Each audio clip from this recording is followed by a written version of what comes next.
കുന്നംകുളത്തെ സുജിത്തിനെ ക്രൂരമായി മർദ്ദിച്ച പോലീസുകാരെ സർവീസിൽ നിന്ന് സസ്പെൻഡ് ചെയ്യാനെങ്കിലും പിണറായി വിജയൻ തയ്യാറായി. സമാനമായൊരു മർദ്ദന കഥയാണ് പറയാൻ പോകുന്നത്.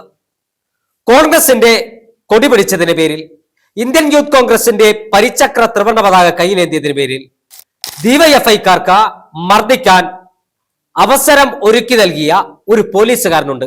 എവിടെയാണെന്നല്ലേ? കോഴിക്കോട് ജില്ലയിലെ വടകരയിൽ. അതായത് യൂത്ത് കോൺഗ്രസിന്റെ സംസ്ഥാന ജനറൽ സെക്രട്ടറി ആയതിന്റെ പേരിൽ സംഘപരിവാർ വിശ്വാസിയായ, സംഘപരിവാർ അനുകൂലിയായ ഒരു പോലീസുകാരൻ യൂത്ത് കോൺഗ്രസിന്റെ സംസ്ഥാന ജനറൽ സെക്രട്ടറിയും കോഴിക്കോട് ജില്ലാ പഞ്ചായത്ത് അംഗവുമായ VP ദുൽകിഫിലിനെ ക്രൂരമായി CPMകാർക്ക് ആക്രമിക്കാൻ അവസരം ഒരുക്കി നൽകിയ സുലേഷ് എന്ന് പറയുന്ന വടകരയിലെ ഒരു പോലീസുകാരൻ. ദുൽകിഫിൽ ചെയ്ത തെറ്റെന്താണെന്ന് അറിയണ്ടേ? വടകര MP ഷാഫി പറമ്പിലിനെ ആക്രമിക്കാൻ ഡിവൈഎഫ്ഐയുടെ ക്രിമിനലുകൾ ഒരു ശ്രമം നടത്തി.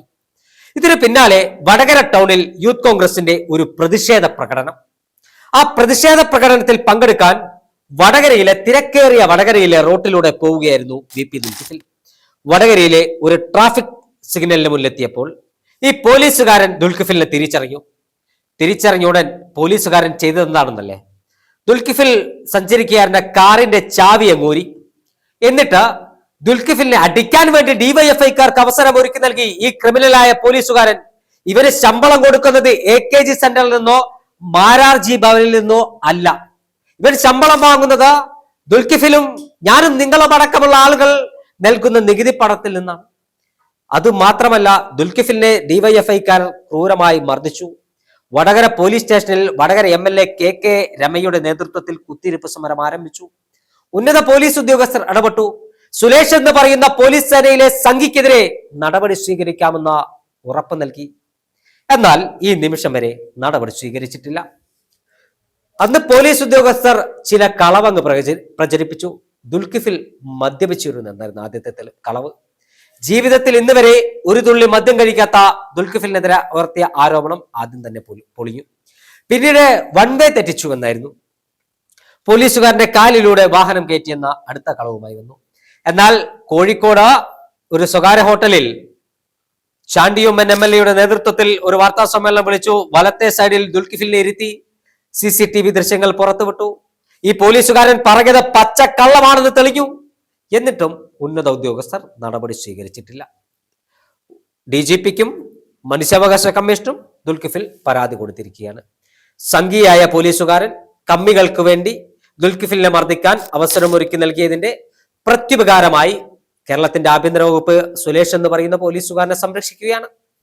എന്തായാലും CCTV ദൃശ്യങ്ങളുടെ അടിസ്ഥാനത്തിലാണ് ദുൽകിഫിൽ പരാതി നൽകിയിരിക്കുന്നത്. പരാതിയിൽ നിന്ന് ഒരു ഇഞ്ച് പോലും പിറകോട്ട് പോകാൻ ദുൽകിഫിൽ തയ്യാറാകുകയുമില്ല. വടകരയിൽ നിന്നുള്ള യൂത്ത് കോൺഗ്രസിന്റെ സംസ്ഥാന ജനറൽ സെക്രട്ടറിയാണ്. കോഴിക്കോട് ജില്ലാ പഞ്ചായത്ത് അംഗമാണ്. അടുത്ത നിയമസഭാ തെരഞ്ഞെടുപ്പിൽ കൊയിലാണ്ടിയിലോ നാദാപുരത്തോ UDFന്റെ സ്ഥാനാർത്ഥിയായി മത്സരിക്കാൻ സാധ്യതയുള്ള ചെറുപ്പക്കാരനാണ്. ആ ചെറുപ്പക്കാരനെ രാഷ്ട്രീയപരമായി ഇല്ലാതാക്കാൻ, കായികമായി നേരിടാൻ ഡിവൈഎഫ്ഐക്കാർക്ക് അവസരം ഒരുക്കി നൽകിയ പോലീസുകാരനെതിരെ കൃത്യമായ നടപടി സ്വീകരിച്ചില്ലെങ്കിൽ അതിശക്തമായ പ്രതിഷേധവുമായി മുന്നോട്ട് പോകാനാണ് യൂത്ത് കോൺഗ്രസിന്റെ തീരുമാനം. Youth Congress police station March ഉൾപ്പെടെയുള്ള സമര പരിപാടികൾ അണിയറയിൽ രൂപം നൽകുന്നുണ്ട്. കുന്നംകുളത്തെ സുജിത്തിനെ മർദ്ദിച്ച, പീച്ചിയിലെ ഹോട്ടൽ ഉടമയെ മർദ്ദിച്ച, തിരുവനന്തപുരത്തെ ദളിത് സ്ത്രീയെ കള്ളക്കേസിൽ കുടുക്കിയ പോലീസുകാരനെ പോലെ വടകര പോലീസ് സ്റ്റേഷനിലെ സുരേഷ് എന്ന് പറയുന്ന കാക്കിയിട്ട ഗുണ്ട അങ്ങ് ആക്രമിച്ച് ഇല്ലാതാക്കി കളയാം യൂത്ത് കോൺഗ്രസിന്റെ സമരവീര്യത്തെ, യൂത്ത് കോൺഗ്രസിന്റെ നേതാക്കന്മാരെ എന്ന് കരുതിയാൽ താങ്കൾക്ക് തെറ്റി. യൂത്ത് കോൺഗ്രസിന്റെ ചെറുപ്പക്കാർ പരിചക്ര ത്രിവർണ്ണ പതാകയും കയ്യിലേന്തി അനീതിക്കെതിരെ ശബ്ദമുയർത്താൻ തെരുവീതികൾ ഉണ്ടാവും. എന്തായാലും ദുൽകിഫിലിന്റെ വിഷയത്തിൽ ഈ പോലീസുകാരനെ കോടതി കയറ്റുമെന്ന കാര്യത്തിൽ തർക്കമില്ല. ദുൽകിഫിൽ നീതിപീഠത്തിന്റെ ഏതറ്റമുണ്ടോ അവിടം വരെ പോരാട്ടവുമായി മുന്നോട്ട് പോകാൻ തന്നെയാണ് തീരുമാനം. ഒരു ഭാഗത്ത് നിയമ പോരാട്ടം നടത്തുമ്പോൾ മറുഭാഗത്ത് യൂത്ത് കോൺഗ്രസിന്റെ സമര പോരാട്ടവും തെരുവിലുണ്ടാവും.